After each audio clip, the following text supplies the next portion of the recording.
புரட்டாசி மாதம் முதல் நாளன்று வாங்கக்கூடிய முக்கியமான 3 பொருட்கள் என்னென்ன? இந்த 3 பொருட்கள் வாங்கினாலே உங்க குடும்பத்துல வறுமை நீங்கும், பெருமாள் உங்களுடைய வீடு தேடி வருவார், செல்வம் சேரும், மகாலட்சுமி தாயாருடைய அருளும் கிடைக்கும். அந்த 3 பொருட்கள் என்னென்ன? முக்கியமா விரதம் அந்த நாள்ல நீங்க இருப்பதாக இருந்தால் ஏகாதசி விரதம் இருக்கலாம். இருந்து பெருமாளையும் மகாலட்சுமி தாயாரையும் வழிபாடு பண்ணுங்க.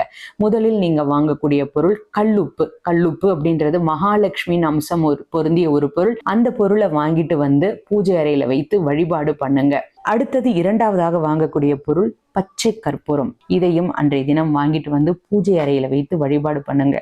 மூன்றாவது, இந்த ஒரு இலையை நீங்க தவறவே விடக்கூடாதுங்க. துளசி இலை தாங்க. வீட்டுல இருந்தா அதை பறிச்சு நீங்க பெருமாளுக்கு வைக்கலாம். அப்படி இல்லைன்னா அதை நீங்க காசு கொடுத்து முதல் நாள் அன்று அந்த துளசியை வாங்கிட்டு வரணும். இதை நீங்கள் வாங்கிட்டு வரும்பொழுது அந்த துளசி இலையோடு சேர்த்து